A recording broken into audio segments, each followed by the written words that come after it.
आर्थिक शक्तियां है जो ज्यादा हावी है वो पीछे जाए और अच्छे लोग पॉलिटिक्स में आगे आए। एक सरनेम जो सिस्टम है ना कि भाई आपकी कोई फॉर्म भरो उसमें भी सरनेम डालनी पड़ती, तो सरनेम पूरा वर्ल्ड से हटा दो। अभी सबसे बड़ी बात है कि मैं अभी 1042 बच्चों का माता पिता हूँ।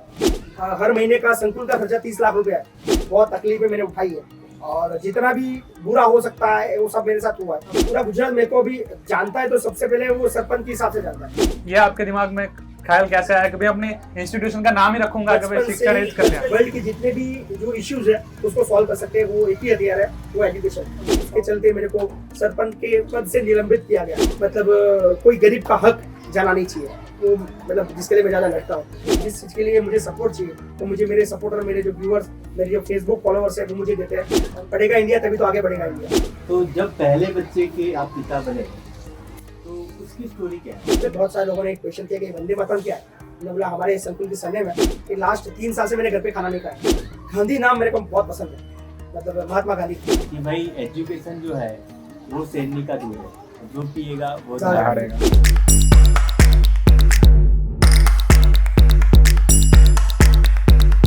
वेलकम टू द नुक्कड़ पॉडकास्ट। आज हम आए हमारे बेहद खास मेहमान से मिलने के लिए, महिपत सिंह चौहान, जो कि लवाल गांव में रहते हैं और उनका शिक्षण एज कल्याण करके बहुत बड़ा संकुल है। वहाँ वो बच्चों को हॉस्टल है उनकी, वो सुविधा देते हैं।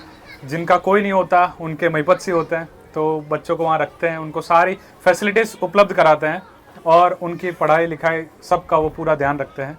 तो हम वेलकम करते हैं महिपत सिंह चौहान का। Welcome sir. Thank you so much. पहले तो बहुत बहुत शुक्रिया आपका कि आप नुक्कड़ पॉडकास्ट के जरिए आपके जो फॉलोअर्स है, आपके जो व्यूअर्स है, उन तक मेरा जो आवाज़ और मेरे जो काम है वो पहुंचने का मेरे को मौका मिल रहा है, इसलिए आपका बहुत बहुत धन्यवाद। तो महिपत सिंह जी, आप हमको ये बताइए कि इतना बड़ा जो आप काम कर रहे हैं और जो पिछले 4-5 सालों में आपने जो इतना बड़ा स्केल अप किया, जिसके लिए आपको पूरे गुजरात में और पूरे इंडिया में से लोग मिलने आते हैं, जानने आते हैं कि भाई आप कैसे करते हैं, क्या करते हैं, तो आपकी इंस्पिरेशन कहाँ से, आपकी शुरुआत कहाँ से हुई? कब आपको लगा कि नहीं अभी मेरा जीवन है वो पूरा समाज के लिए जाएगा? देखिए, कोई भी इंसान हो, सिर्फ मेरी बात नहीं कर रहा हूँ मैं, जितने भी मतलब मैं तो अभी सफल होने के लिए कोशिश कर रहा हूँ, सफल तो अभी तक हुआ नहीं।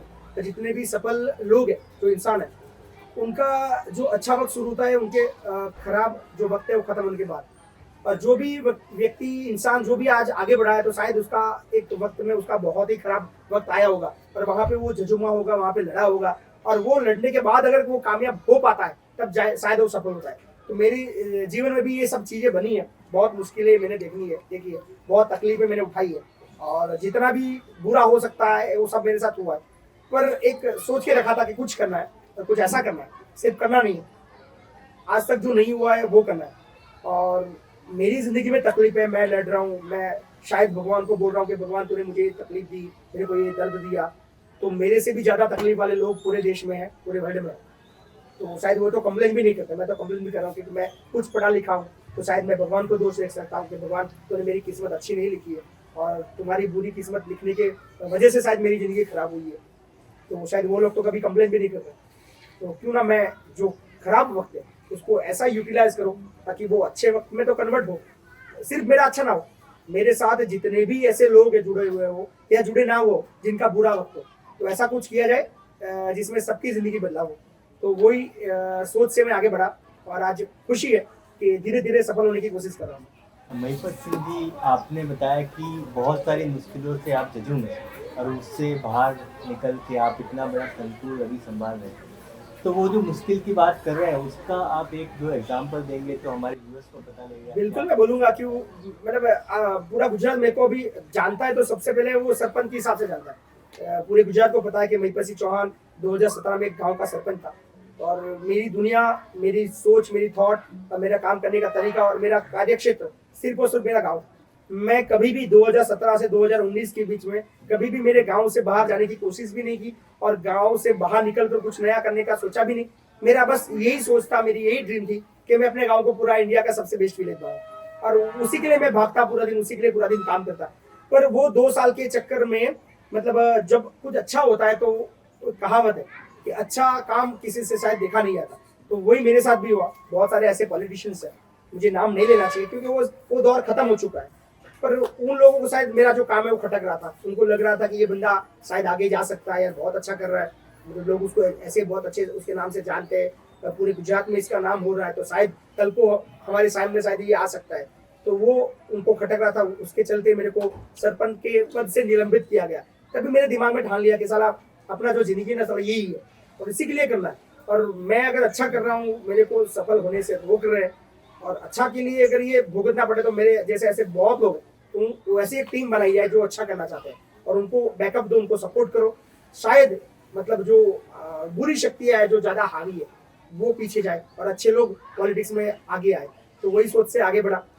सब कुछ होने के बाद भी मतलब एक दिमाग में ला लिया था कि यार अपने पास पद हो के ना हो, हमें अगर काम करना है तो शायद ही कोई पद की हमें जरूरत है, शायद ही कोई ऐसी पोजीशन की जरूरत है। अच्छा काम के लिए अच्छे लोग हमेशा मार्केट में है, वो आपको हमेशा सपोर्ट करते हैं, जो मेरे साथ हुआ।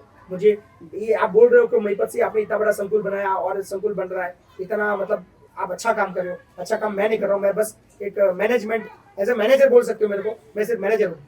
बाकी जो ऑटोमेटिक जो जिस चीज़ के लिए मुझे सपोर्ट चाहिए वो मुझे मेरे सपोर्टर, मेरे जो व्यूअर्स, मेरे जो फेसबुक फॉलोअर्स है वो मुझे देते हैं, और उसके बदौलत ये सब मैं कर पा रहा हूँ। तो अच्छा काम आप कोशिश कीजिए, बुरा काम धीरे धीरे खत्म हो जाएगा, और अच्छा काम देखकर अच्छे लोग हैं जो साइलेंट है वो कभी सामने नहीं आते, वो कभी आपको फोन नहीं करते, वो आपको कभी मैसेज नहीं करेंगे, वो कभी आपको मिलने नहीं आएंगे कि मैं आपके साथ हूँ। वो बाय डिफॉल्ट आपके लिए दुआ करेंगे, आपके लिए मतलब पर्दे के पीछे शायद आपको ऐसी हेल्प करेंगे ताकि आपको मतलब किसी के सामने हाथ ना फैलाना पड़े। तो मेरे साथ भी मेरे जीवन में भी हुआ।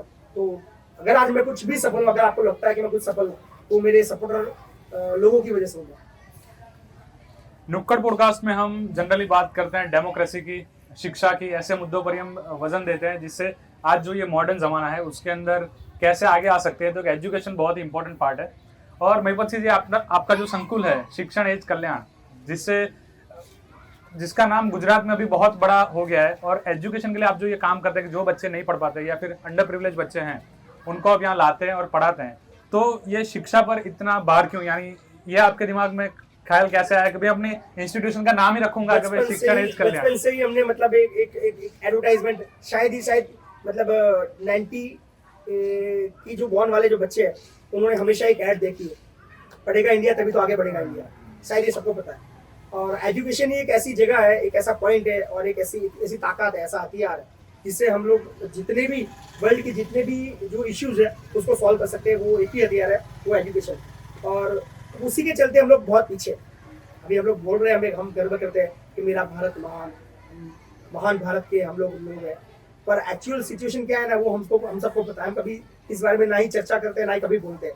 हम लोग एजुकेटेड होकर भी बहुत पिछड़े हुए हैं, और जो तरीके का एजुकेशन हमें मिलना चाहिए शायद वो सिस्टम अभी इंडिया में नहीं है। मुझे बोलते हुए बहुत दुख हो रहा है, नहीं बोलना चाहिए, पर मैं ओपन माइंडेड हूँ। मेरे को सब लोग जानते हैं, बिकॉज ऑफ मैं बहुत क्लियर बात करता हूँ। जो चीज़ का एजुकेशन जिस टाइप का होना चाहिए वो शायद वो नहीं है। तो वही मेरे दिमाग में चलता था कि कुछ ऐसी मतलब सिचुएशन क्रिएट करो जहाँ मेरा खुद का कानून तो अपना है, अपना बंधारण है, संविधान है, सब कुछ है, पर ऐसा कुछ क्रिएट किया जाए जहाँ पे आज़ाद बच्चे हो, आज़ाद सोच वाले बच्चे हो, उनको जो बनना है वो बनने के लिए वो कोशिश करें। हमें तो बस जैसे मतलब कोई गांव में स्कूल है, पहली में गया, दूसरी में गया, तीसरी में गया, उसको ऐसे करके ट्वेल्थ कंप्लीट करनी है, फिर ग्रेजुएशन करना है, फिर उसको बोला नौकरी करनी है, वही उसकी सीमित दुनिया है। पर कभी हम लोग बच्चों से वो नहीं पूछते कि उसको क्या बनना है। जितने भी मगर ये वीडियो अगर कोई वाली देख रहे, यानी कि उसके कोई माता पिता देख रहे कोई बच्चे के, तो वो शायद ही ऐसा मतलब अपने बच्चे से पूछते कि तेरे को क्या बनना है। हाँ, क्या बनना है वो बोलता है, बच्चा छोटा होता है मेरे को डॉक्टर बनना है, इंजीनियर बनना है, पर वो अपनी नादानी में बोलता है। पर जब वो खुद समझदार होता है तब उसके माता पिता उसे कभी क्वेश्चन नहीं करते, बेटा तेरे को क्या बनना है। वो खुद थोप देते कि तेरे को यही करना है, यही करना है। पर मेरे यहाँ पे वो कल्चर है। अभी सबसे बड़ी बात यह कि मैं अभी 1042 बच्चों का माता पिता हूँ। मतलब मेरे बहुत खुशी की बात है। अभी मैं गर्व से बोल सकता हूँ कि गुजरात का सबसे बड़ा बाप मैं हूँ। मेरे जितने भी बच्चे हैं, मतलब 1042, शायद ही कोई गुजरात में ऐसा कोई पिता होगा जिससे 1042 बच्चे हैं। और ये भी ड्रीम है मेरा। मैं आपके माध्यम से ये भी बताना चाहूँगा कि 1-2 साल के अंदर महिपत सिंह चौहान जो ड्रीम लेके अभी चल रहा है, जो काम कर रहा है, कि पूरे इंडिया में सबसे बड़ा पिता मतलब बनने का जो मेरा ड्रीम है कि 2027 तक 5000 बच्चे मेरे पास। अब लिख लीजिए, ये हो गए, उसमें कोई दो राय नहीं है, वो मैं करूँगा। और उनको जो बनना है वो मैं बनाने के लिए कोशिश करूँगा। मेरे को कुछ बनाने नहीं है, वो मेरे बच्चे डिसाइड करेंगे कि बापू मेरे को क्या बनना है। वो हिसाब से मेहनत करे, उसको जो सपोर्ट चाहिए वो मैं करूँगा। महिपत सिंह जी, आपने बोला कि 1042 बच्चे हैं आपके और आप उनके पिता हैं। तो ये जो पिता बनने की जिम्मेदारी है आपकी बहुत बड़ी है। तो जब पहले बच्चे के आप पिता बने तो उसकी स्टोरी क्या है? बिल्कुल, मेरे को अच्छे से याद है। ये जब संकुल स्टार्ट किया, सबसे पहला एडमिशन आया था, मैं उसका नाम भी लूंगा, जैमिन नाम है उसका। उसकी सरनेम थी, मैं अभी बोलता हूँ जैमिन वनकर। तो मतलब अपने सिर्फ गुजरात नहीं बोलूंगा, पूरे इंडिया की बात करूंगा। कास्टिनिज्म, जातिवादी मानसिकता लोगों की बहुत गंदी है। मतलब कोई लोअर कास्ट से अगर बिलोंग करता है तो खाना पीना, कितना उससे रिलेशन रखना है, वो सब दिमाग में लोगों में आता है, जो मुझे मतलब बहुत ही खटकता है। मतलब मैं तो मुंह पे गाली बोलता हूँ ऐसे लोगों को। तो वो जो बंदा आया तो मेरे दिमाग में आया कि साला ये जातिवादी मानसिकता कैसे हट सकती है। तो क्यों ना हमारे यहाँ पे एक ऐसा सिस्टम बनाया जाए कि सारे लोगों की सरनेम एक ही हो। तो वो जैमिन जो बंदा आया तो उसका मैंने नाम रख दिया उस वक्त जैमिन वंदे मातरम।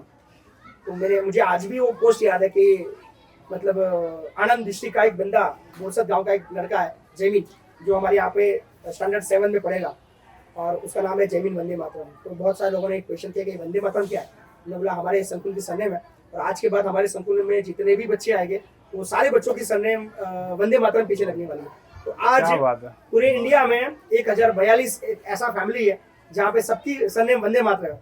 और किसी और का तो छोड़ दो, मेरे को भी पता नहीं अभी कि मेरे संकुल में कौन से कास्ट के कितने बच्चे हैं, कौन से धर्म के कितने बच्चे हैं, कौन बंदा कौन से कास्ट है। क्योंकि हम लोग ना कभी उसमें कभी मतलब रजिस्टर में भी हम लोग उसका सरनेम नहीं लिखते, और हमारे संकुल में भी जितने भी डोनर है उनका कोई नाम वहाँ पे उल्लेख नहीं होता, क्योंकि वहाँ पे भी कास्ट आ सकती है। इसलिए सारे के सारे वंदे मातरम, सारे हम लोग भारतीय है। और यहाँ पे किसी को भी कोई ऊपर नीचे का कोई मतलब भेदभाव पता ही नहीं है, क्योंकि वो चीज़ कभी देखी ही नहीं है। बहुत बढ़िया। क्या बात है। जो ये वसुधैव कुटुंबकम की बात है कि पूरा विश्व ही हमारा परिवार है, तो उसको यहाँ से साक्षात्कार करते हो, यानी एक शुरुआत उन्होंने की है जो कि 1000 से ज्यादा लोग इधर हैं, बच्चे हैं इधर, और सभी वंदे मातरम, यानी क्या आप इमेजिन नहीं कर सकते। जो ये आप इतना जो काम कर रहे हो सोच के बाहर है, ये जान के भी बहुत आश्चर्य होता है। तो बड़ी अच्छी बात है। अभी इतनी सारी आप मेहनत करते हैं, इतना सारा आप काम करते हैं, तो हमारे दर्शक मित्र जरूर जानना चाहेंगे कि भाई आपका फेवरेट फूड क्या है, आपको खाने में क्या पसंद है, वो बताइए जरा। खाना तो मेरा मतलब मैं एक चीज़ में खाने पे बता दूं कि शायद ही किसी को सच लगे या पता नहीं कि लास्ट 3 साल से मैंने घर पे खाना नहीं खाया। मतलब ये ताजुब वाली बात है, क्योंकि 3 साल से मैं खाना या तो मेरे बच्चों के साथ खाता हूँ संकुल में, या तो कहीं पे काम पे होता तो बाहर खाता हूँ। 90% तो मैं अपने बच्चों के साथ ही होता हूँ। और मेरा जो फूड है नेचुरली मतलब 1-2 रोटी चलती है दोपहर में, शाम को भी 1-2 रोटी और थोड़ा सा राइस। ऐसे फूड में मेरा ऐसा कोई फेवरेट नहीं है कि मेरे को यही खाना है, कि मेरे को ये अच्छा लगता है। और मेरे बच्चों को जो पसंद है, मैं मतलब हर रोज जब सुबह सब बच्चे से मिलता हूँ तो उनको पूछता हूँ कि शाम को आप लोगों को क्या खाना है, तो बच्चे जो बताते हैं कि ये खाना है, शाम को वही खाना बनता है। क्या बात है, बढ़िया। आपकी कोई पर्सनल आइडल, कोई जो आपको जिसको देख के आप ये काम कर रहे हो, कोई इंस्पिरेशन? बिल्कुल, मैं मतलब ऐसा तो मेरा कोई बंदा नहीं है कि जिसको देखकर मेरे को इंप्रेशन मिली हो कि इस तरह से मेरे को काम करना है। पर हाँ, गांधी नाम मेरे को बहुत पसंद है, मतलब महात्मा गांधी, और उसकी जो विचारधारा, मतलब किसी के आगे झुकना नहीं है। अगर आप सही हो तो किसी के सामने आपको गिड़गिड़ाना नहीं है, आपको लड़ना है, अंत तक लड़ना है। जीत आपकी वो तय है, वो बापू ने सिखाया। तो हाँ, मैं कुछ अंश तक मैं बोल सकता हूँ कि बापू की जो थिंकिंग है उसमें मैं काम करता हूँ और मेरे को अच्छी लगती है। अभी महिपत सिंह जी, 3 बातें ऐसी हैं, अगर इस दुनिया में अगर आप कुछ चेंज करना चाहें, आपके पास सारे रिसोर्सेज है दुनिया भर के, और कुछ 3 चीज़ें ऐसी है जो आप दुनिया में इम्प्लीमेंट करना चाहते हैं या बदलना चाहते हैं, तो वो 3 चीज़ें क्या होंगी? एजुकेशन सिस्टम सबसे पहली, और एक सरनेम जो सिस्टम है ना कि भाई आपकी कोई फॉर्म भरो उसमें भी सरनेम डालनी पड़ती, तो सरनेम पूरा वर्ल्ड से हटा दो, ताकि मतलब 90% मेरे को लग रहा है कि जो इश्यूज है वो सब सरनेम से होती है। तो मैं अगर पावर में आता हूँ या फिर मेरे पास ऐसा कोई मतलब जादुई चिराग आता है और मैं बदल सकता हूँ, तो मैं डेफिनेटली सबसे पहले मैं एजुकेशन सिस्टम बदलूंगा। क्योंकि जो हमारी एजुकेशन के बाद रियल लाइफ में हमें जो ज़रूरत पड़ने वाली है वो कभी पढ़ाया नहीं जाता। क्योंकि आज मैं जितना भी पढ़ा हूँ, मेरी नेचुरल लाइफ में वो एजुकेशन का एक शब्द भी काम में नहीं आ रहा। मैं ये सोचता हूँ कि एजुकेशन सिस्टम चेंज हो, सेकेंड चीज़ कास्टिज्म चेंज हो, और तीसरा चीज़ मतलब कोई गरीब का हक जाना नहीं चाहिए, वो मतलब जिसके लिए मैं ज़्यादा लड़ता हूँ। तो बस ये 3 चीज़ अगर बदल गई ना तो शायद ही किसी को कोई इशू या कोई प्रॉब्लम रहेगा। बहुत बढ़िया बात कही आपने महिपत सिंह जी। एक्चुअली एक कहावत है एक कि भाई एजुकेशन जो है वो शेरनी का दूध है, जो पिएगा वो ज़्यादा झाड़ेगा। तो आप जो काम कर रहे हैं सही में बच्चों को एजुकेट करके एक हमारे समाज को बहुत मजबूत बना रहे हैं। एक पीढ़ी आपने जो बीच की है वो सुधार दी कि भाई जो भी बच्चे यहाँ से निकलेंगे, जैसे आपने बोला वो वंदे मातरम पढ़ के सबको ख्याल आएगा अरे नहीं यार ये बंदा कुछ अलग है, ये अलग शिक्षा लेके आया, ये अलग उसका परवरिश हुई है। तो यह पूरी एक पीढ़ी सुधारने का काम है, बहुत ही उम्दा काम है। और जैसे हमने जाना कि आप एक वृद्धाश्रम बना रहे हैं, एक गौशाला बना रहे हैं, और दूसरे एक इससे भी बड़ा आप पूरी संकुल हॉस्टल और कॉलेज और संकुल हॉस्टल बना बन रहे रहा हैं। है। तो उसके लिए हम आपको बहुत ही ज़्यादा शुभकामना देना चाहते हैं कि भाई वो आपके सारे प्रोजेक्ट हो बहुत जल्दी खत्म हो और बहुत सफलतापूर्वक खत्म हो। और हम सबसे निवेदन करते हैं दर्शक मित्रों से कि वो भी आपके साथ जुड़े। मेरे पास जो भी है, जो भी मैं कर रहा हूँ, मैं आपके माध्यम से बताऊंगा कि हर महीने का संकुल का खर्चा 30 लाख रुपया है। और 30 लाख रुपया आप डोनेशन मांग कर तो आप मतलब नहीं चला सकते, पर हमारे जो फॉलोअर्स मित्र है वो जब भी मुझे जरूरत पड़ती है मैं उनसे 1 रुपया 2 रुपया 10 रुपया या 100 रुपया मांगता हूँ, और वो 30 लाख का जो बजट है वो शायद हो जाता है। तो आज मैं जो भी कुछ कर रहा हूँ बिकॉज ऑफ मेरे जो फॉलोअर्स है उनकी बदौलत कर रहा हूँ, तो उनको मैं 2 हाथ से धन्यवाद करता हूँ कि थैंक यू सो मच। आप इसी तरह मेरा साथ दीजिए। मैंने बताया कि जो 2027 में मेरा जो ड्रीम है कि 5000 बच्चे अपने पास होंगे, वो पॉसिबल तभी होगी जब आप मेरे साथ होंगे। तो बस ऐसे ही प्यार करते रहिए। तो ये थे महिपत सिंह जी। इनके जो विचार हैं ये विचार एक्चुअली आगे जाके भारत के विचार बनने वाले हैं, ऐसा मुझे लग रहा है। क्योंकि इतनी बड़ी मात्रा में अगर बच्चे पढ़ लिख कर बाहर निकलेंगे तो ये समाज में एक तरह का एक तूफान खड़ा कर सकते हैं, क्योंकि एजुकेशन में ताकत है। तो हम बहुत सारा ढेर सारा शुभकामनाएं देते हैं महिपत सिंह जी को, और उनके मिशन के लिए हम लोग जो भी कर सके, आप जो भी कुछ कर सकें प्लीज़ उनको आप अपना सपोर्ट दीजिए।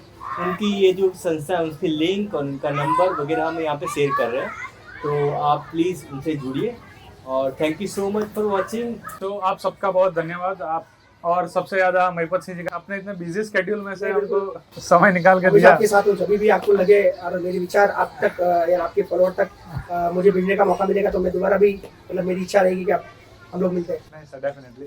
तो हम पूरी जो प्रोग्रेस हम आगे भी इनके साथ पॉडकास्ट का और एपिसोड करेंगे, और जितना जितना आगे बढ़ते जाते हैं वो आपको अपडेट देते रहेंगे। ये हमारा वीडियो है स्पॉन्सर्ड बाय अकालिको नेचुरल। तो ये अकालिको नेचुरल की ओर से जो गिफ्ट हैम्पर है हम महिपत सिंह जी को थैंक यू दे रहे हैं। ये पर्सनल केयर प्रोडक्ट्स की अच्छी ब्रांड है, पूरा ऑर्गेनिक और पूरा नेचुरल। तो बस आज का हमारा एपिसोड था यहीं तक। आगे मिलते रहेंगे, तो आप देखते रहिए और सीखते रहिए। एजुकेशन को महत्व देते रहिए। Thank you so much. Thank जय you. हिंद।